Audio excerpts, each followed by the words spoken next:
saw on that day some basic fundamentals. We talked about Azure regions. We saw how to create a free account. We talked about regions. We talked about availability sets. We talked about region pairs. फिर हमने Azure sovereign regions के बारे में देखा, जो US और China दोनों जगह है। ठीक है, अभी हम क्या करेंगे, हम Azure का ग्लोबल इंफ्रास्ट्रक्चर एक्सप्लोर करेंगे। ठीक है, वे ग्लोबल इंफ्रास्ट्रक्चर हम कैसे एक्सप्लोर कर सकते हैं। So let me open just a moment.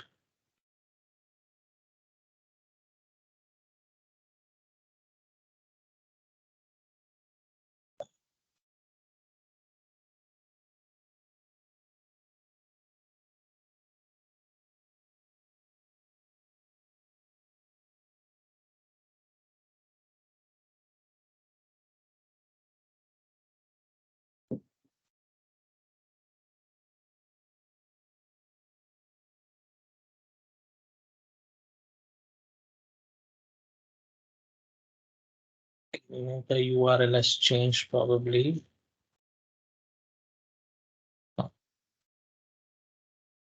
Okay, so here we have the global infrastructure. Just a moment.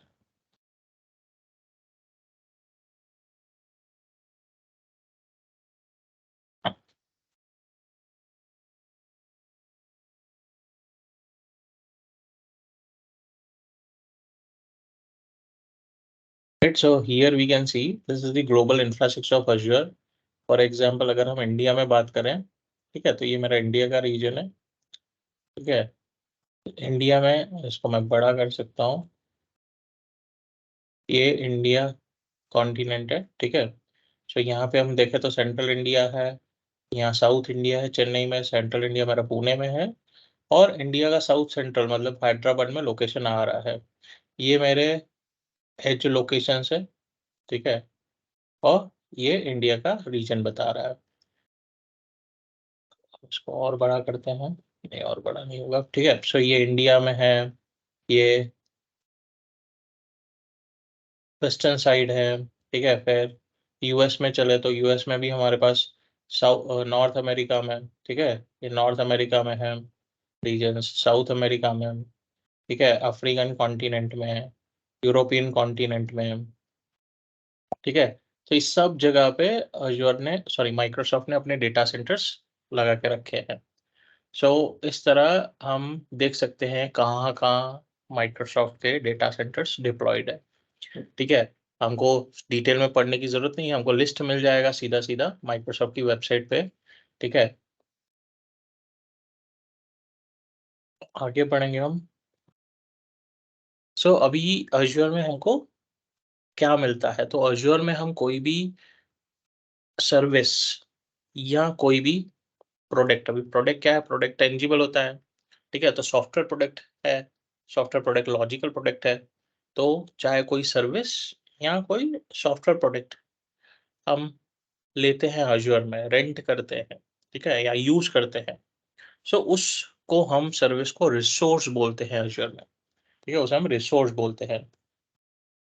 So Azure resources are components, they are components. क्या हो सकता है कंपोनेंट में, स्टोरेज हो सकता है, मेरा वर्चुअल मशीन हो सकता है, नेटवर्क हो सकता है, ये सारी चीजें अवेलेबल है हमको क्लाउड में बिल्ड करने के लिए या डिप्लॉय करने के लिए।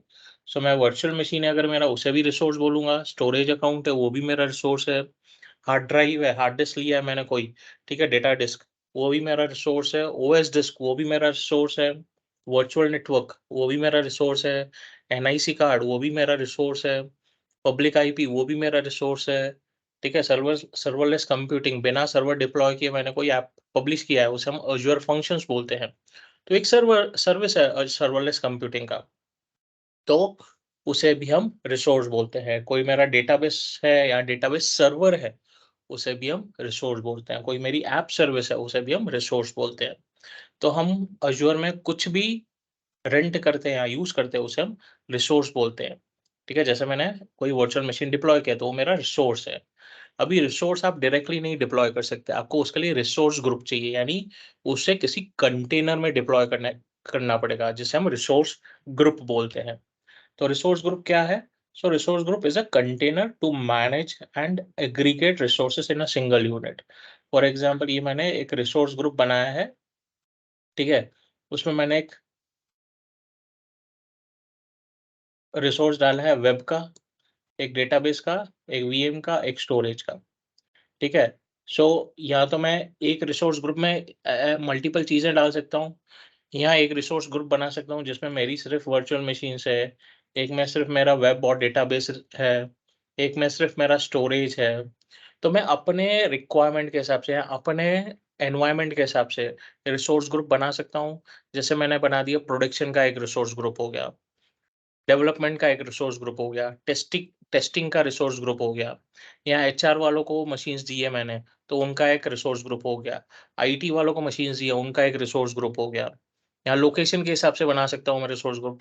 लोकेशन के हिसाब से भाई मैंने एनवायरनमेंट के हिसाब से बना दिया भाई, ये मेरा फॉर एग्ज़ाम्पल एचआरएमएस का पोर्टल है, उसका एक रिसोर्स ग्रुप बना दिया, ठीक है? सैलरी का एक पोर्टल है, उसका प्रोडक्शन का एक पोर्टल है, सॉरी, प्रोडक्शन का एक रिसोर्स ग्रुप है, यानी प्रोडक्शन के रिलेटेड जो भी रिसोर्सेस होंगे, वो मेरे उस रिसोर्स ग्रुप में जाके लैंड करेंगे। So resources can exist resources can exist in only one resource group.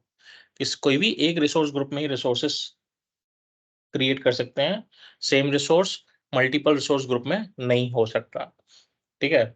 जैसे मैं एक फ़ाइल बना रहा हूँ, तो वो फ़ाइल कोई भी एक फ़ोल्डर में ही नहीं रहेगी, वो एक file at a time multiple folders में नहीं रह सकती, ठीक है? And the resources can exist in different regions.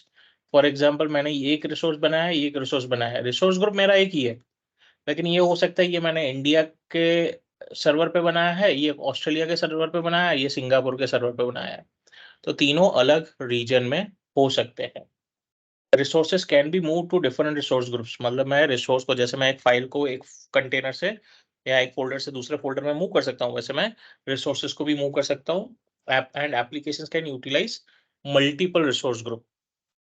कोई भी एक एप्लीकेशन है मेरा, जैसे मैंने एक वेब सर्वर बनाया है, ठीक है? सो वेब सर्वर बनाया है, just a moment, web server बनाया है मैंने, ठीक है?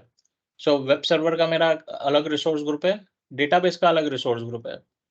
ठीक है? अभी हो सकता है कि मेरा एक एप्लीकेशन हो जो यूज़र्स एक्सेस कर रहे हों, लेकिन ये एप्लीकेशन बैकएंड में डेटाबेस को ट्रिगर कर रहा है और डेटाबेस में डेटा स्टोर कर रहा है। तो भई ये मेरा एप्लीकेशन का जो कंटेंट है वो वेब सर्वर से आ रहा है, डेटाबेस का कंटेंट डेटाबेस सर्वर से आ रहा है। लेकिन दोनों अलग रिसोर्स ग्रुप में है, मेरा वेब एप्लीकेशन या वेब सर्वर दूसरे रिसोर्स ग्रुप में है, डेटाबेस दूसरे रिसोर्स ग्रुप में है, ये भी पॉसिबल है। अगर हम अज़ूर सब्सक्रिप्शंस की बात करें, तो अब अज़ूर सब्सक्रिप्शन क्या है? अज़ूर सब्सक्रिप्शन हमको देता है कि आप ऑथेंटिकेटेड एंड ऑथराइज़ एक्सेस करें अपने अज़ूर अकाउंट को। बिना अज़ूर सब्सक्रिप्शन के आप अज़ूर सर्विसेज़ यूज़ नहीं कर सकते। यानी जब आप अज़ूर सब्सक्रिप्शन एक्टिवेट करते हो, ठीक है? तो आपको एक कोई भी अकाउंट चाहिए, जैसे हमने आउटलुक का आईडी यूज़ किया, तो मैंने एक अकाउंट दिया भई, उस अकाउंट से मैं सब्सक्रिप्शन एक्टिवेट कर सकता हूँ। तो मैं मल्टीपल सब्सक्रिप्शन ले सकता हूँ एक ही अकाउंट पे, ऐसा ज़रूरी नहीं है कि मैं एक अकाउंट और एक ही सब्सक्रिप्शन ले सकता हूँ। मेरे पास 50 सब्सक्रिप्शन भी ले सकता हूँ मैं एक अकाउंट पे।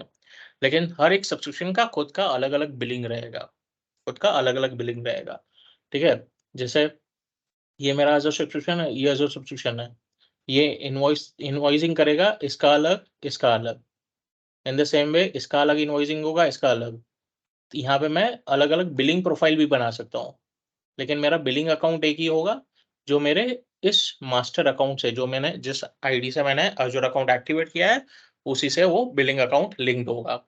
यानी पैसा देने वाला कंपनी या बंदा एक ही है, लेकिन वो अपने अलग-अलग बिलिंग प्रोफाइल बना सकता है और अलग-अलग टीम्स को डिस्ट्रीब्यूट कर सकता है डिफरेंट डिफरेंट सब्सक्रिप्शन। जैसे मैंने ये सब्सक्रिप्शन बना दिया एचआर के लिए, ये वेब टीम के लिए बना दिया, ये आईटी टीम के लिए बना दिया, ये कस्टमर सर्विस के लिए बना दिया। ये एप्लीकेशन टीम के लिए बना दिया, ये डेवलपमेंट टीम के लिए बना दिया, ये सिक्योरिटी टीम के लिए बना दिया, ये नेटवर्किंग टीम के बना दिया। यानी मेरे को हर हर एक का अलग-अलग सब्सक्रिप्शन होगा तो हर एक का अलग-अलग बिलिंग दिखेगा। भाई कौन सा सब्सक्रिप्शन है, क्या यूज़ हो रहा है, कितना उसका मंथली बिल जनरेट हो रहा है, क्या फ़ॉरकास्ट है और वो सर्विसेज़ कितना यूटिलाइज़ कर रहे हैं। ठीक है? सो यहाँ पे हम एक बाउंड्री ग्रुप बना देते हैं, billing boundary which generates separate billing reports and invoices for each subscription. We can access control the boundary. We can manage and control accesses to the resources that users can provision with specific subscriptions. तो मैं ऐसा भी कर सकता हूँ कि मेरे पास एक टीना नाम का यूजर है, एक श्रीदेवी नाम का यूजर है। टीना को सारे सब्सक्रिप्शन का एक्सेस है, लेकिन श्रीदेव को सिर्फ इस सब्सक्रिप्शन का एक्सेस है, आईटी वाले सब्सक्रिप्शन का। तो टीना क्या है, सारे सब्सक्रिप्शन में रिसोर्सेज बना सकती है, किसी भी सब्सक्रिप्शन में जाके रिसोर्स बना सकती है, लेकिन श्रीदेवी को सिर्फ एक ही सब्सक्रिप्शन का एक्सेस है, तो वो सिर्फ एक ही सब्सक्रिप्शन में जाके काम कर सकती है। उसके बाद हमारे पास मैनेजमेंट ग्रुप्स है। So management groups can include multiple Azure subscriptions. So हमारे पास मैनेजमेंट ग्रुप्स होते हैं, जनरली हम इन्हें छेड़ते नहीं अनटिल अनलेस नीडेड, बिकॉज़ ये हाई लेवल जैसे हमारे सर्वर्स पे रूट लेवल या एडमिनिस्ट्रेटर लेवल का एक्सेस हम मॉडिफाई करते हैं, ठीक है? उस लेवल का ये मॉडिफिकेशन होता है, उस मैनेजमेंट ग्रुप्स में सब्सक्रिप्शंस होते हैं आपके, सब्सक्रिप्शंस के अंदर आपके डिफरेंट रिसोर्स ग्रुप्स होते हैं और हर एक रिसोर्स ग्रुप में आप अपने-अपने रिसोर्सेस बनाते हो। So subscriptions inherit conditions apply to the management group. जो मैनेजमेंट ग्रुप पे हमने कंडीशंस अप्लाई होंगे, वो सब्सक्रिप्शंस पे इनहेरिट हो जाएँगे। 10,000 management groups can be supported in a single directory. यानी मैं 10,000 ग्रुप्स बना सकता हूँ, मैनेजमेंट ग्रुप्स एक सिंगल अकाउंट में, सिंगल डायरेक्टरी में, और हर एक मैनेजमेंट ग्रुप के अंदर मैं अलग-अलग सब्सक्रिप्शन भी दे सकता हूँ। ठीक है? So management group tree can support up to 6 levels of depth. ठीक है? मैनेजमेंट ग्रुप का ट्री है जो मेरा 6 लेवल के डेप्थ तक जा सकता है। यानी मैं मैनेजमेंट ग्रुप के अंदर और एक सब मैनेजमेंट ग्रुप बना सकता हूँ और उसमें सब्सक्रिप्शन दे सकता हूँ। वो भी मैं पॉसिबल है। टेस्टिंग बोलते हैं हम, जैसे एक फ़ोल्डर के अंदर मैंने दूसरा फ़ोल्डर बना दिया उस तरह। ठीक है? अभी हम आगे चलेंगे। पहले अज़ूर पोर्टल का टूर करेंगे एक बार और फिर एक अज़ूर रिसोर्स बनाएँगे। क्या बनाएँगे हम? हम एक अज़ूर वर्चुअल मशीन बनाएँगे। ठीक है? हम एक वर्चुअल मशीन क्रिएट करेंगे और हम जाके रिसोर्स ग्रुप को चेक करेंगे कि रिसोर्स ग्रुप में हमको क्या-क्या दिखता है। ठीक है? रेडी हैं? चलें हम लैब की ओर या नहीं? Yes. ठीक है। So we will go to the Azure portal. तो मेरे पास अज़ूर पोर्टल ऑलरेडी है। तो गो टू portal.azure.com।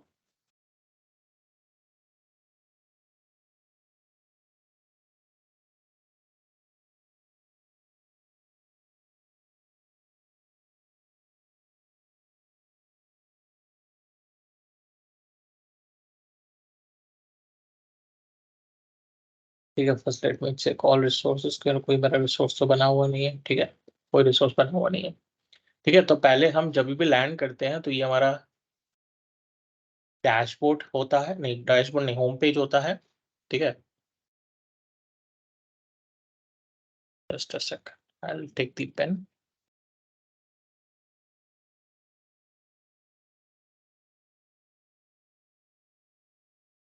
सो ये हमारा होम पेज है। हमको यहाँ पे अज़ूर सर्विसेज़ दिखती है जो हमने रिसेंटली एक्सेस की है। हम मोर सर्विसेज़ पे क्लिक करके सारी सर्विसेज़ देख सकते हैं। हमने जो रिसेंटली रिसोर्सेज़ एक्सेस की है उसका लिस्ट यहाँ आ जाता है। जैसे रिसोर्स ग्रुप है, ये सब्सक्रिप्शन है, कुछ भी मैंने एक्सेस किया हो मैं सी ऑल कर सकता हूँ। नेविगेशन मिलता है हमको, सब्सक्रिप्शन में जा सकते हैं, रिसोर्स ग्रुप में जा सकते हैं, ऑल रिसोर्सेज़ पे जा सकते हैं, डैशबोर्ड पे जा सकते हैं। ठीक है? उसके अलावा अगर हम थोड़ा स्क्रॉल करें तो हमको यहाँ पे टूल्स मिलते हैं, माइक्रोसॉफ्ट लर्न के, अज़ूर मॉनिटरिंग का स्क्रीन मिलता है, माइक्रोसॉफ्ट डिफेंडर फॉर क्लाउड मिलता है, कॉस्ट मैनेजमेंट का स्क्रीन मिलता है। कुछ लिंक्स मिलती है हमको पढ़ने के लिए और अज़ूर मोबाइल ऐप भी हम डाउनलोड कर सकते हैं। ठीक है? अज़ूर मोबाइल ऐप में हमको लिमिटेड एक्सेस मिलता है, सब कुछ नहीं मिलता है। उसके अलावा अगर हम यहाँ पे क्लिक करते हैं तो हमको वापस पोर्टल पे ही नेविगेट कर देगा होम पेज में। हम ये एक्लिप्सिस, यहाँ 3 लाइन का बटन है, उस पे क्लिक करेंगे तो हमको यहाँ पे नेविगेशन मेन्यू दिखेगा। अभी नेविगेशन मेन्यू में क्या-क्या है? क्रिएट अ रिसोर्स है, होम पेज पे जाओ तो होम पेज ये मेरा यही है, ठीक है। डैशबोर्ड पे जा सकते हैं और ऑल सर्विसेज पे जा सकते हैं। तो ऑल सर्विसेज मेरा यहाँ पे भी है, मोर सर्विसेज, वो मुझे ऑल सर्विसेज पे लेके जाएगा। और यहाँ पे कुछ फेवरेट्स डाले हुए हैं मेरे। ये फेवरेट्स क्या है? जो माइक्रोसॉफ्ट ने ऑटोमेटिकली जो सर्विसेज ज़्यादा यूज़ होती है, ठीक है? जो सर्विसेज ज़्यादा यूज़ होती हैं, वो फेवरेट्स में डाल के दे दी है माइक्रोसॉफ्ट ने। तो इसका ये मतलब नहीं है कि मैं यहाँ पे अपने फेवरेट्स नहीं डाल सकता या मुझे ये इसमें से कुछ ज़रूरत नहीं है तो मैं फेवरेट निकाल नहीं सकता। निकाल भी सकता हूँ, डाल भी सकता हूँ। तो पहले हम चलेंगे ऑल सर्विसेज पे, ऑल सर्विसेज पे क्लिक करेंगे। यहाँ पहले हम डैशबोर्ड पे चलेंगे। ये मेरे पास डैशबोर्ड है, हम डैशबोर्ड पे चलेंगे। डैशबोर्ड पे जाएँगे, तो डैशबोर्ड जैसे कोई भी डैशबोर्ड होता है, यहाँ पे मैं अभी तो मैंने कुछ कस्टमाइज़ नहीं किया है, लेकिन कुछ आइकॉन डिफ़ॉल्ट दिए हुए हैं। मैं क्रिएट रिसोर्सेज़ कर सकता हूँ, सर्विस हेल्प देख सकता हूँ, मार्केट प्लेस। मैं यहाँ पे कुछ और भी ऐड कर सकता हूँ, ठीक है? और नया डैशबोर्ड भी बना सकता हूँ। नया डैशबोर्ड भी अभी यहाँ पे मैं ड्रॉप डाउन में देखूँ तो मेरा एक ही डैशबोर्ड है, माय डैशबोर्ड। मैं नया डैशबोर्ड भी बना सकता हूँ, कोई और किसी ने मेरे साथ डैशबोर्ड शेयर किया, अपलोड भी कर सकता हूँ। रिफ्रेश, फुल स्क्रीन एडिट कर सकता हूँ, शेयर कर सकता हूँ ये किसी के साथ, एक्सपोर्ट भी कर सकता हूँ, डाउनलोड कर लिया मैंने, फिर डाउनलोड कर दिया, तो किसी और को दे दिया, वो यहाँ पे अपलोड भी कर सकता है। क्लोन कर सकता हूँ उसको, डिलीट भी कर सकता हूँ। ठीक है, अभी फ़िलहाल हम डैशबोर्ड क्रिएट करना नहीं सीखेंगे, वो बाद में सीखेंगे, हम चलेंगे। अभी यहाँ पे उसके अलावा मेरे पास यहाँ पे बहुत सारे ऑप्शंस मिलते हैं। तो फर्स्ट ऑफ ऑल मेरे पास यहाँ पे खुद का अकाउंट है। अकाउंट पे क्लिक करूँ तो मुझे इन्फॉर्मेशन मिलेगा। ठीक है? माय अकाउंट, माइक्रोसॉफ्ट अकाउंट, ठीक है? अगर मेरे पास कोई और डायरेक्टरी है तो स्विच डायरेक्टरी कर सकता हूँ। मेरा ईमेल आईडी दिखाएगा, साइन आउट करने को बोलेगा, या इस पे मैं क्लिक करूँ तो permissions, submit an idea, view my bill, contact information, सारी इन्फॉर्मेशन देगा। उसके अलावा मेरे पास यहाँ पे क्लाउड शेल है, ठीक है? वो हम आगे चल के देखेंगे। यहाँ पे मेरे पास डायरेक्टरीज़ और सब्सक्रिप्शन कौन से हैं मेरे पास। तो मेरे पास एक ही डायरेक्टरी है और ये मैंने डोमेन नेम देके रखा है। तो ये डोमेन नेम क्या है? ये मेरा टेनेंट आईडी है। ये मेरा टेनेंट आईडी है। उसके अलावा हम तो ये मैं मेरा डायरेक्टरी एंड सब्सक्रिप्शन से ही सेटिंग्स में लेके गया मुझे, और सेटिंग्स के फर्स्ट पेज पे ये डायरेक्टरी एंड सब्सक्रिप्शंस दे रहा है मुझे। यहाँ पे मेरे पास नोटिफ़िकेशन है, तो जो भी मैं एक्टिविटी करूँगा उसका नोटिफ़िकेशन आते रहता है यहाँ पे, ठीक है? उसके अलावा मेरे पास हेल्प बटन है, सपोर्ट एंड ट्रबल शूटिंग के लिए। अगर मुझे कुछ हेल्प चाहिए तो मैं जाके हेल्प एंड सपोर्ट में चेक कर सकता हूँ, रिसोर्सेज़ पढ़ सकता हूँ एक्सेट्रा। और उसके अलावा मेरे पास यहाँ पे फीडबैक का ऑप्शन है। अगर मुझे माइक्रोसॉफ्ट को कुछ फीडबैक भेजना है किसी चीज़ के लिए, तो मैं फीडबैक भी भेज सकता हूँ। अभी हम चलेंगे माइक्रोसॉफ्ट अज़ूर पे, तो मुझे होम पेज पे लेके जाएगा। हम चलेंगे ऑल सर्विसेज़ पे। तो अगर यहाँ पे हम सर्विसेज़ देखें तो लेफ्ट हैंड साइड हमारे को बहुत सारी कैटेगरीज़ मिलती है, ठीक है? तो यहाँ पे एआई प्लस मशीन लर्निंग है, एनालिटिक्स है, कंप्यूट है। अभी ये अगर हम देखें एआई प्लस मशीन लर्निंग, तो यहाँ पे मुझे एआई प्लस मशीन लर्निंग दिखा रहा है और उसमें 23 सर्विसेज दिखा रहा है। तो ये मेरी जो 23 सर्विसेज है वो इस कैटेगरी का पार्ट है। फिर एनालिटिक्स दिखा रहा है जो अगेन यहाँ पे आ रहा है मेरा, ठीक है? तो यहाँ पे मैं स्क्रॉल करूँ उसके बदले मैं सीधा, जैसे मैं मॉनिटरिंग पे क्लिक कर दिया, मॉनिटर, तो मैं मुझे मॉनिटर पे लेके आ गया, मॉनिटरिंग टूल्स कौन से हैं। ठीक है? यहाँ नेटवर्किंग पे जाना है तो नेटवर्किंग पे लेके आ गया, ठीक है? मुझे सिर्फ़ नेटवर्किंग का चीज़ दिखा देगा। अगर मैं ऑल सर्विसेज़ पे जाऊँ तो सारा लिस्ट करके देगा, मैं यहाँ से भी स्क्रॉल कर सकता हूँ ऐसे, ठीक है? जैसे मैं यहाँ पे जा रहा हूँ, ये मॉनिटर है, मॉनिटर में हमको 22 सर्विसेज़ दे रहा है, ठीक है? अभी अगर हम यहाँ पे ध्यान से देखा तो यहाँ पे स्टार है, यानी ये मेरा मॉनिटर का सर्विस ये फ़ेवरेट्स में ऐड किया हुआ है। अभी मैं चाहता हूँ कि मुझे ये मॉनिटरिंग फ़ेवरेट्स में से निकाल देना है और मुझे एप्लीकेशन इनसाइट्स फ़ेवरेट में चाहिए। तो क्या करना है, सिर्फ़ यहाँ पे जाके स्टार को अनचेक कर देना है, फ़ेवरेट्स में निकल गया और इसको स्टार क्लिक कर देना है, ये फ़ेवरेट्स में ऐड हो गया। सिंपल है बहुत। तो वापस रिवर्स कर देता हूँ, ठीक है? ये हमारी सारी सर्विसेज़ है, तो हमको पहले तो वर्चुअल मशीन बनानी है। तो वर्चुअल मशीन हमारी आती है कंप्यूट कैटेगरी में। जब भी आपको टाइम मिले एक बार आप गो थ्रू कर सकते हो। तो कंप्यूट कैटेगरी में मेरे पास 36 सर्विसेज़ है। उसमें से एक सर्विस है मेरी वर्चुअल मशीन की। कहाँ है वर्चुअल मशीन, दिख रहा है? मुझे तो नहीं दिख रहा है। है? ये रहा ना वर्चुअल मशीन स्केल सेट्स, नहीं सॉरी ये वो स्केल सेट्स के लिए, सॉरी दिख रहा है? नहीं दिख रहा है ना? सर वो बाहर दिखा था मेरे को, ये रहा, डैशबोर्ड पे भी था। हाँ ये रहा, ये ठीक ये है, चीजें टेक्सचर डैशबोर्ड भी पे भी थी। डैशबोर्ड पे भी है, यहाँ पे भी है, ठीक है। अच्छा तो ठीक, यहाँ से भी जा सकते हैं, यहाँ बाहर चले गए, हाँ यहाँ से वहां भी पे जा भी था, सकता हूँ ये मैं। रहा, हाँ अगर यहाँ पे नहीं भी दिखा रहा है तो मैं यहाँ पे भी सर्च कर सकता हूँ वर्चुअल मशीन, ओके। ठीक है। ये मेरा सर्च बॉक्स है, यहाँ मैं कुछ भी टाइप कर सकता हूँ, सर्च किया वर्चुअल मशीन पे आ गया। तो मेरे पास कोई वर्चुअल मशीन नहीं बनी हुई है, लेकिन उससे पहले हम चलते हैं और रिसोर्सेज पे, और रिसोर्सेज पे। तो यहाँ पे मेरे पास कोई रिसोर्सेज बने हुए हैं? नहीं बने हुए हैं। तो अभी हम चल के पहले एक वर्चुअल मशीन बनाएंगे। हम चलते हैं वर्चुअल मशीन पे, क्रिएट पे क्लिक करते हैं और क्रिएट अजूर वर्चुअल मशीन, इसको हम बाद में देखेंगे। पहले हम चलते हैं क्रिएट अजूर वर्चुअल मशीन। सो अभी हम जब यहाँ पे वर्चुअल मशीन क्रिएट करते हैं तो हमको यहाँ पे टैब्स मिलते हैं। एक बेसिक टैब है, डिस्क का टैब है, नेटवर्किंग है, मैनेजमेंट है, मॉनिटरिंग है, एडवांस है, टैग्स है, रिव्यू एंड क्रिएट है। रिव्यू एंड क्रिएट के बाद हम क्रिएट कर सकते हैं, ठीक है। तो हम पहले यहाँ पे सब्सक्रिप्शन सेलेक्ट करेंगे, तो मेरे पास एक ही सब्सक्रिप्शन है, MSDN प्लेटफॉर्म सब्सक्रिप्शन। उसके बाद रिसोर्स ग्रुप पूछ रहा है, तो मेरे पास अभी फिलहाल कोई रिसोर्स ग्रुप नहीं है, मैं क्रिएट न्यू करूंगा। तो मैं cloud engineering boot camp, cloud EB का एक, नहीं तो क्लाउड इंजीनियरिंग क्लाउड ई का एक रिसोर्स ग्रुप बना रहा हूँ, ओके। उसके बाद मैं वर्चुअल मशीन का नेम दे रहा हूँ, तो मैं नेम दे रहा हूँ SRV01 विन सर्वर 2060।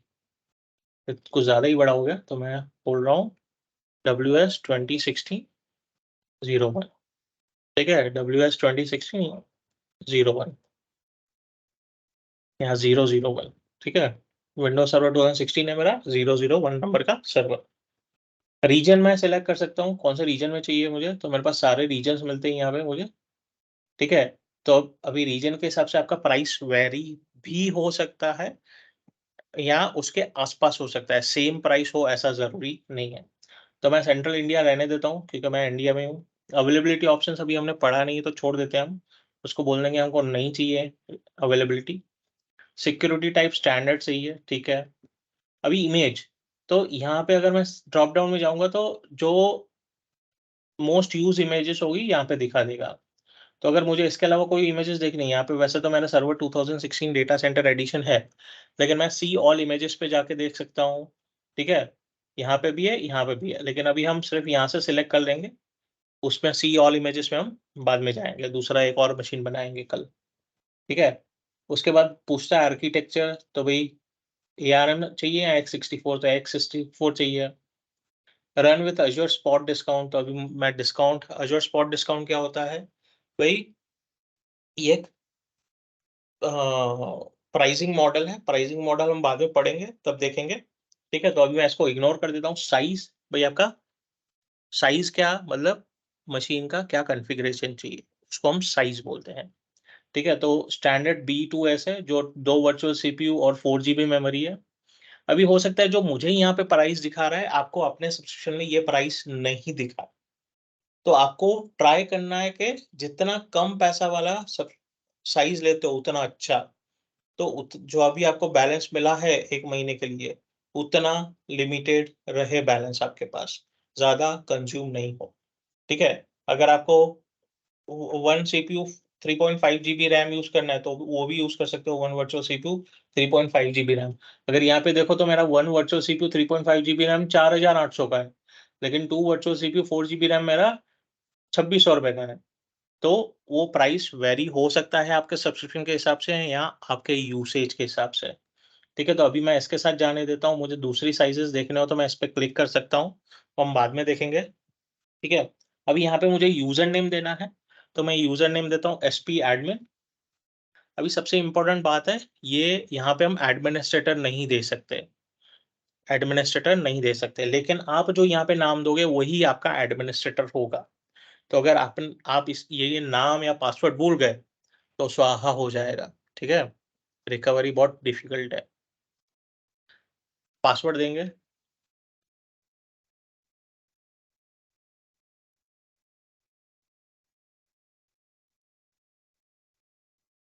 पासवर्ड दे दिया है मैंने, ठीक है।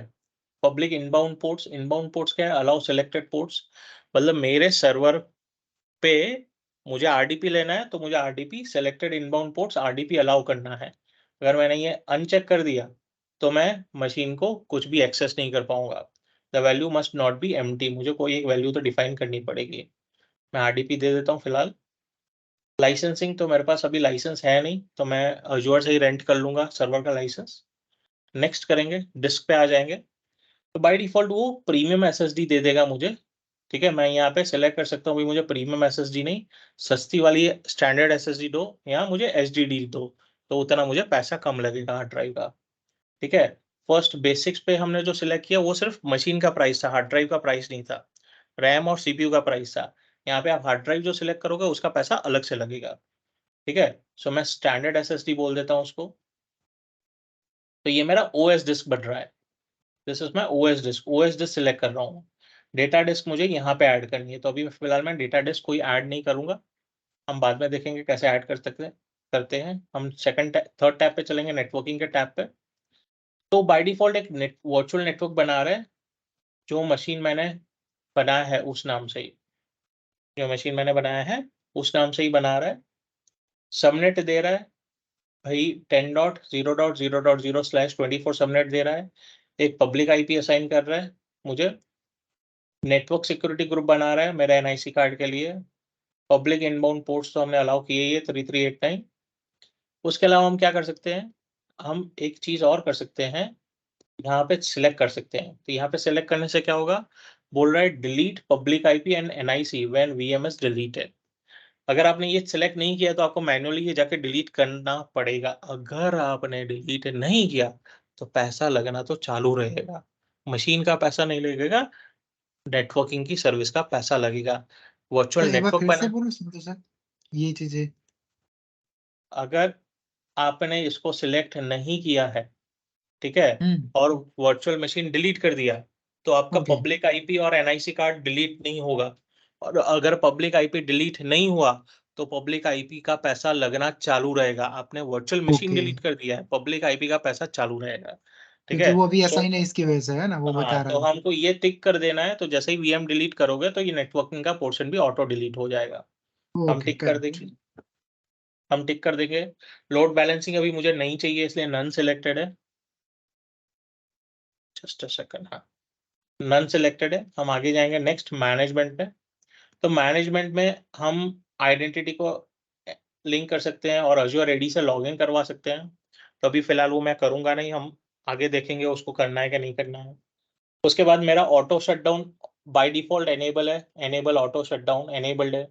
लेकिन शाम को 7 बजे बोल रहा है, ठीक है भाई तू 7 बजे मशीन बंद कर देना, लेकिन किसके 7 बजे, ये तो यूटीसी टाइम के बता रहा है 7 बजे, ठीक है। मुझे यूटीसी टाइम के हिसाब से नहीं चलना है, यूटीसी टाइम में तो अभी दूसरा टाइम हुआ है। अगर हम देखें यूटीसी में अभी क्या टाइम हुआ है, तो करंट टाइम इन यूटीसी अगर देखें हम, तो अभी तो शाम के 4 बजे हैं यूटीसी में। तो मैं शाम के 4 बजे रख सकता हूँ या मैं 5 बजे भी रख सकता हूँ। तो 5 बजे रखूंगा यहाँ पे, यूटीसी के 5 बजे, जैसे मैं यहाँ पे 5 बजे डाल दिया, यूटीसी के शाम के 5 बजे मेरा मशीन शट डाउन हो, यानी मेरे यहाँ के 10:30 बजे मशीन शट डाउन हो जाएगा। इंडिया के 10:30 बजे मेरा ये मशीन शट डाउन हो जाएगा। फिर मैंने शट डाउन किया है नहीं किया है उससे मतलब नहीं, शट डाउन किया है तो वो बंद ही रहेगा, चालू नहीं होगा। लेकिन शट डाउन करना भूल गया मैं, तो ऑटोमेटिकली शट डाउन हो जाएगा। क्यों, क्योंकि मैं यूज नहीं करूंगा 10:30 बजे के बाद, अपना सेशन खत्म हो जाएगा, ठीक है। तो प्रोडक्शन में भी कोई सर्वर ऐसा हो सकता है कि आपको प्रोडक्शन के बाद नहीं चाहिए, तो आप उसे शटडाउन में डाल दो, ऑटो शटडाउन हो जाएगा, ठीक है। आपको एक ईमेल नोटिफिकेशन आ जाएगा आधा घंटा पहले इस ईमेल आईडी पे, जो भी ईमेल आईडी आपने ये दी होगी। बैकअप एनेबल करना है तो आप एनेबल कर सकते हो, अभी हम करेंगे नहीं। साइट रिकवरी प्रीमियम फीचर है, उसके लिए हमको कोई सर्विस बाई करनी पड़ती है, वो हम टाइम रहेगा तो हम देखेंगे, वैसे इसका पार्ट नहीं है AZ04 का।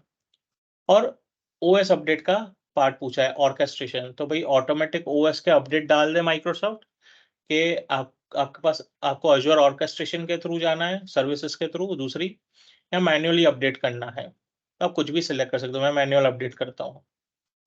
नेक्स्ट जाएंगे मॉनिटरिंग पे, तो बोलता है भाई आपको डिटेल मॉनिटरिंग चाहिए तो वो अलग से सर्विस बाय करनी पड़ेगी। अलग टूल्स एनेबल कर सकते हो। डायग्नोस्टिक्स में आपको बूट डायग्नोस्टिक देता है, enable with manage storage account, तो ये रिकमेंडेड ऑप्शन है। ये बूट का जो भी प्रॉब्लम आता है तो माइक्रोसॉफ्ट उसके लॉग्स बनाता है, लेकिन खुद के स्टोरेज अकाउंट में डालता है। आप चाहते हो माइक्रोसॉफ्ट के नहीं यार मेरे स्टोरेज पे रहे, तो हम ये ऑप्शन सिलेक्ट कर सकते हैं और खुद का स्टोरेज अकाउंट यहाँ पे डिफाइन कर सकते हो। तो अभी हम फिलहाल इसको नहीं देखेंगे, जब स्टोरेज पढ़ेंगे तब देखेंगे इसको। फिर एडवांस है, फिलहाल मैं एडवांस को स्किप कर रहा हूँ, हम बाद में देखेंगे इसको। अभी हम सिर्फ फोकस कर रहे हैं वर्चुअल मशीन और रिसोर्स ग्रुप पे। फर्स्ट लैब है हमारा, नेक्स्ट करेंगे। अब ये टैग्स है, टैग्स एक इम्पॉर्टेंट टैब है हमारा। क्यों इम्पोर्टेंट है? क्योंकि हम यहाँ पे टैग्स डिफाइन कर सकते हैं। तो ये टैग क्या करेंगे? तो टैग में अगर आपने अभी समझो आपने 10 रिसोर्स ग्रुप बनाए हैं, लेकिन 10 के 10 रिसोर्स ग्रुप में आपके एचआर के मशीन्स पड़े हैं, ठीक है, और आपको एचआर के मशीन्स ढूंढने हैं। तो आप सिर्फ टैग के थ्रू सर्च कर सकते हो कि भाई मुझे टैग में एचआर के मशीन्स ला के दे दे। तो भले रिसोर्स ग्रुप उनके डिफरेंट डिफरेंट होंगे, लेकिन आपको सारे मशीन्स ला के दे देगा। यहाँ आप यहाँ पे डालते हो भाई मेरा लोकेशन दे दे। यहाँ आपने 150 सर्वर है आपके एनवायरनमेंट में, लेकिन आपको उसमें से 20 सर्वर चाहिए डेटाबेस के, ठीक है, लेकिन आपका रिसोर्स ग्रुप में तो जैसे 6 रिसोर्स ग्रुप बना के रखे हैं और 6 के 6 रिसोर्स ग्रुप में सारे डेटाबेस सर्वर है, लेकिन आपको सिर्फ डेटाबेस सर्वर चाहिए। तो यहाँ पे आपने टैग डाल के रखा है भाई ये डेटाबेस है, तो आप टैग के थ्रू सर्च कर सकते हो। आगे चलेंगे रिव्यू एंड क्रिएट पे, तो ये वैलिडेट कर रहा है सारे ऑप्शंस। अगर आपका ऑप्शन में कोई गलती है तो वैलिडेशन पास नहीं होगा, जो ऊपर ग्रीन बार आ गया है, ठीक है। तो यहाँ पे बता रहा है आपने क्या क्या सिलेक्ट किया है, क्या प्राइस लगेगा आपको, ठीक है, बता रहा है भाई 1 घंटे का आपको 3 रुपये 60 पैसा लगेगा, ठीक है। मैं बोलता हूँ क्रिएट कर, और क्रिएट पे क्लिक करेंगे, ये क्रिएट करना चालू कर देगा। ये 1 मिनट लेगा अप्रोक्स क्रिएट करने में, हम वेट करेंगे।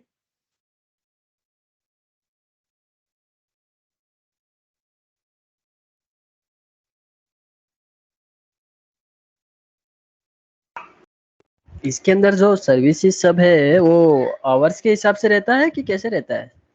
मिनट के हिसाब से रहता है।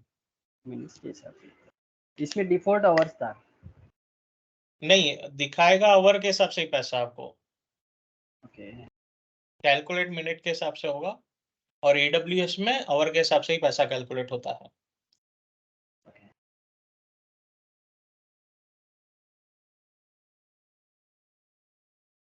और वो टेंटेटिव प्राइस है, एक्यूरेट प्राइस आप जब यूज करोगे बिल होगा तभी आएगा। और टेंटेटिव है भाई, अप्रोक्स इतना प्राइस पड़ेगा आपको। उसने VM का प्राइस बताया, पब्लिक IP का हार्ड ड्राइव का प्राइस नहीं बताया, अगर ध्यान से देखा हो आपने तो। CPU और मेमोरी का ही प्राइस बताया उसने, 3.5 रुपया 1 घंटे का। संतोष सर, हाँ, ये नॉर्मल जो कंपनी के अंदर जो सिस्टम बनाते हैं ये लोग फिजिकल वर्चुअल, उससे ज्यादा इसका कॉस्ट है ना? लॉन्ग रन में सेम ये फायदे करता है या सेम पड़ता है। 7 साल यूज करोगे आप, नया हार्डवेयर परचेस करके उस पे बनाया, और ये 7 साल के लिए परचेस किया तो सेम कॉस्ट पड़ेगा। ओके, सेम 7 साल पड़ेगा। का ROI देखोगे तो। पर बहुत रेप्यूटेड कंपनी मतलब इस सब चीजों को यूज करती है। बहुत नहीं तो रेपुटेड, अदानी में भी यूज कर रहे हैं। हाँ, है ना, अदानी है ना, माइक्रोसॉफ्ट पे ही है पूरा, हम हमारे क्लाउड बेस कंपनी पे में ही। भी यूज कर रहे हैं फिर। सो मैं डिपेंड स्मॉल करता है। जैसे कंपनी होती है ना, वो जैसे कि आईटी में भी सॉफ्टवेयर कंपनी है, वो नॉर्मल खुद का ही रखते हैं। नहीं, ऐसा जरूरी नहीं है, ऐसा जरूरी नहीं है आज के टाइम पे। मतलब देख के देखा जाए तो दोनों के दोनों सिमिलर ही है, नहीं एक दूसरे के। नहीं, सिमिलर नहीं है ना। आप खुद सिमिलर का सर्वर रखोगे तो आपको डेडिकेटेड इंटरनेट लेना पड़ेगा, सब कूलिंग कुछ देना लेना पड़ेगा। पड़ेगा, रैक स्पेस देना पड़ेगा, सर्वर का हम्म। कॉस्ट लगेगा 4-5 लाख रुपए। ओके, तो ये ये उससे सब कम कॉस्ट, में हो जाता है। ये उसमें आपको कैपेक्स ओपेक्स दोनों लगता है। कैपेक्स हमने पढ़ा था क्या है, कैपेक्स ओपेक्स हम्म कल। आप जब खुद का सर्वर बाय करोगे तो कैपेक्स ओपेक्स दोनों लगेगा, इसमें सिर्फ ओपेक्स लगेगा, आपको अपफ्रंट पैसा कोई ओके। देने की जरूरत नहीं है। हम्म। ना ही स्पेस चाहिए, ना ही कूलिंग चाहिए, ना ही इंटरनेट चाहिए, सिर्फ करेक्ट। बेसिक इंटरनेट चाहिए, मोबाइल वाला स्पीड भी चल जाएगा। वहां पे तो ये आपको चीजें सर, डेडिकेटेड। ये जो ये लोग शेयर कर रहे हैं, ये सर्विसेज शेयर कर रही है माइक्रोसॉफ्ट, इनका खुद का भी बहुत बड़ा डेटा सेंटर होगा ना इसके लिए हाँ, तो वही तो स्पेशली। पढ़ा हमने, रीजन क्या है, डेटा सेंटरीज है ना, कल करेक्ट। वही तो पढ़ा था हमने। रिवीजन करना है हमको, एक क्लास में बैठना है, खाली फिजिकल प्रेजेंट नहीं रहना है कुंदन बाबू। नहीं सर। ठीक है, so our deployment is complete, दिखा रहा है your deployment is complete. Just a second. ठीक है, योर डिप्लॉयमेंट इज कंप्लीट, तो हम गो टू रिसोर्स, पता नहीं मेरा यूपीएस फ्लिप कर रहा है, मेरा मॉनिटर टर्न ऑफ, एक सेकंड।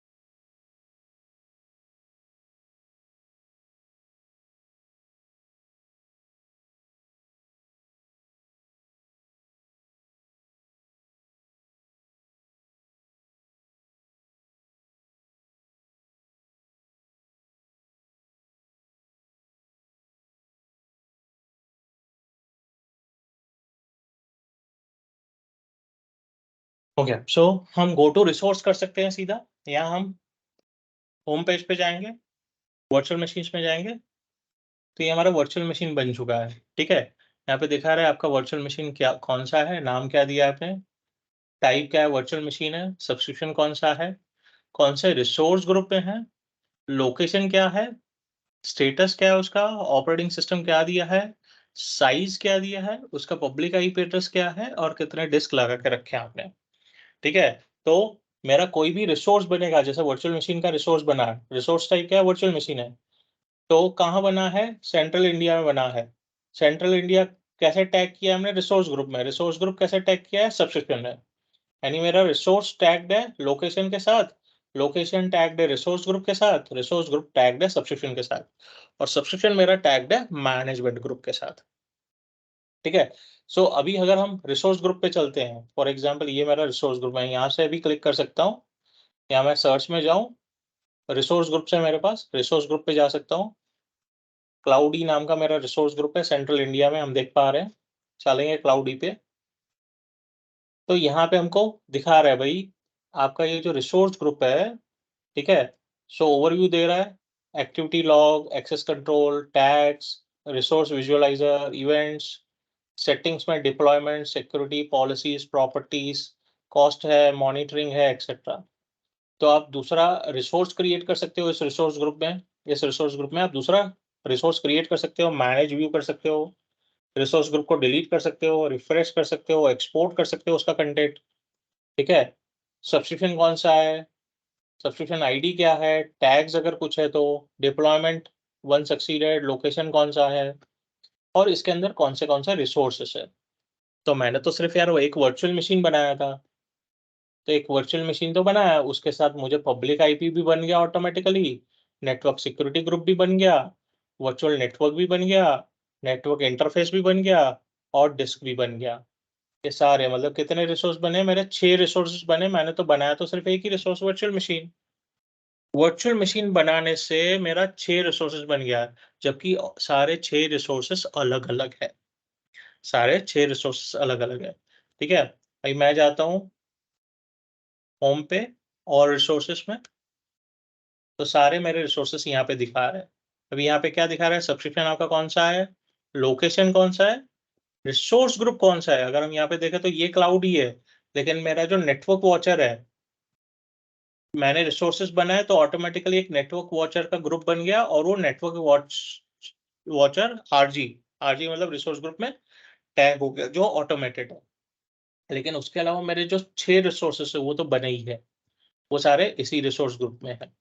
एक वर्चुअल मशीन बना है, अभी वर्चुअल मशीन को तो एक डिस्क चाहिए, ओएस डिस्क है, अभी ओएस डिस्क हो तो उस पे ओएस तो होगा, अभी वर्चुअल मशीन है तो उसका एक नेटवर्क इंटरफेस कार्ड होगा, अभी जो नेटवर्क इंटरफेस कार्ड होगा उस पे एक पब्लिक आईपी एड्रेस होगा एक्सेस करने के लिए, भाई पब्लिक आईपी एड्रेस है, नेटवर्क इंटरफेस है, तो ये किसी नेटवर्क से कनेक्टेड होगा, वर्चुअल नेटवर्क से। अभी वर्चुअल नेटवर्क से मशीन के अंदर आना है बाहर से किसी को, तो उसके लिए बेसिक सिक्योरिटी हमारे पास, जिसे हम नेटवर्क ग्रुप बोलते हैं, एनएसजी। ठीक है, जैसे हमारे एनएसजी कमांडोज होते हैं, वैसे ही हमारे अज़ूर वर्चुअल मशीन्स के लिए एनएसजी कमांडोज का काम करता है, सिक्योरिटी का काम करता है, बेसिक फायरवॉल का काम करता है। जो पोर्ट्स अलाउड है वही सर्विसेज परमिटेड रहेगी, जो पोर्ट्स अलाउड नहीं है वो सर्विसेज परमिटेड नहीं रहेगी। अभी हम इस वर्चुअल मशीन को कैसे एक्सेस कर सकते हैं, चल के देखते हैं। चलेंगे हम होम पे, वर्चुअल मशीन पे, तो मैं सिर्फ पब्लिक आईपी कॉपी करूंगा, जाएंगे हम रन में, MSTSC टाइप करेंगे, माइक्रोसॉफ्ट टर्मिनल सर्विसेज कंसोल। सो मेरा कंसोल ओपन हो गया, RDP का आईपी एड्रेस दे दूंगा, मैं कनेक्ट करूंगा, कनेक्ट। यूजर नेम पासवर्ड पूछ रहा है, यूजर नेम मेरा SP एडमिन है, पासवर्ड दे देते हैं हम जो साइन किया है और ओके कर देते हैं। वार्निंग आ रहा है, यस कर देते हैं।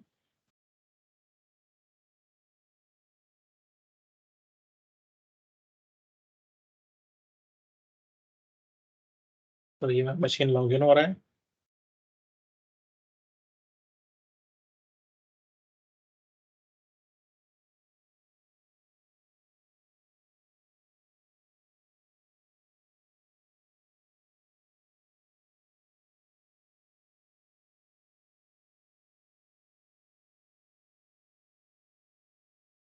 यस कर देंगे।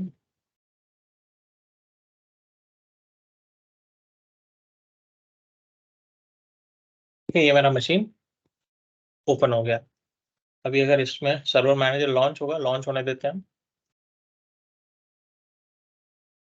ये मेरा जो मशीन चल रहा है वो अज़ूर के क्लाउड से चल रहा है, पुणे के डेटा सेंटर से, सेंट्रल इंडिया से।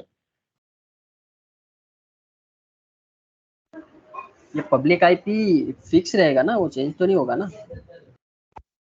वो हम बाद में देखेंगे, उसके बारे में भी बताऊंगा। ठीक है, जब हम वर्चुअल नेटवर्क्स पढ़ेंगे तब उसके बारे में समझेंगे।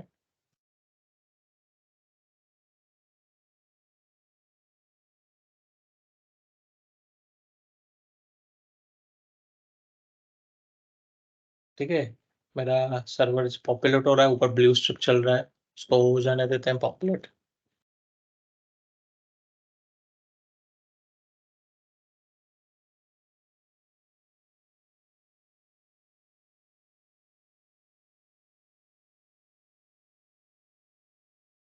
चलेंगे लोकल सर्वर पे। ठीक है, ये वाला मशीन नेम है, वर्क ग्रुप में है। ठीक है, Xeon प्लैटिनम प्रोसेसर है, 4 GB रैम मिला है इसको, OS डिस्क मिला है 130 GB का। ठीक है, विंडोज सर्वर 2016 का डेटा सेंटर है, और हार्डवेयर माइक्रोसॉफ्ट कॉर्पोरेशन का वर्चुअल मशीन है, क्योंकि वर्चुअल मशीन है। इथरनेट कार्ड पे चले तो हमको एक ही इथरनेट कार्ड दिखाएगा यहाँ पे, जिसे हमारा वर्चुअल सबनेट बना था 10.0.0.0./24। ठीक है, उसी रेंज का आईपी एड्रेस इसको मिलेगा। ये प्राइवेट आईपी एड्रेस है मेरे पास, 10.0.0.4 मिला है। क्यों 4 मिला है यार? तो 1 2 3 आईपी एड्रेस कहाँ का है? मेरा तो 10.0/24 सबनेट है। तो 3 आईपी एड्रेस माइक्रोसॉफ्ट रिजर्व कर लेता है। आपको जो भी सबनेट मिलेगा उसके पहले 3 आईपी एड्रेस माइक्रोसॉफ्ट आपको नहीं देगा, वो खुद के कम्युनिकेशन के लिए, इंटरनल कम्युनिकेशन के लिए यूज करेगा। ठीक है, उसके बाद के सारे आईपी एड्रेसेस आप यूज कर सकते हो। अभी ये DHCP से मिला है 10.4, ये प्राइवेट आईपी एड्रेस है। ठीक है, लेकिन हम एक्सेस कर रहे हैं पब्लिक आईपी एड्रेस से। तो मैं इसको शट डाउन कर देता हूँ। अभी यहाँ से मैं शट डाउन कर सकता हूँ।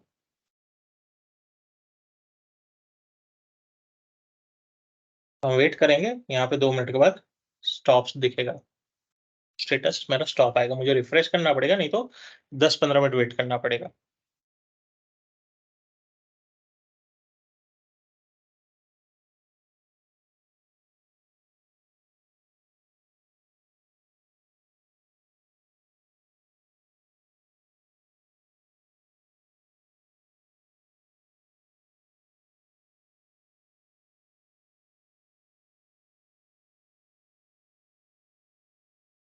ठीक है, हम रिफ्रेश करके देखते हैं, आ गया स्टॉप। मशीन मेरा स्टॉप्ड हो गया, यानी अभी वर्चुअल मशीन का पैसा लगना बंद हो गया मेरा। ठीक है, आज के लिए हम इतना ही रखेंगे, कल कंटिन्यू करेंगे। कल हम क्या कंटिन्यू करेंगे? कल हम कंटिन्यू करेंगे कंप्यूटर नेटवर्किंग। तो समझेंगे कंप्यूटर नेटवर्किंग में क्या क्या आता है। उसके बाद हम देखेंगे स्टोरेज में क्या क्या आता है, फिर आइडेंटिटी एक्सेस एंड सिक्योरिटी में क्या क्या सर्विसेज आती है, ये हम कल पढ़ेंगे। और थोड़ा और कुछ और पढ़ेंगे। आज के लिए हाँ।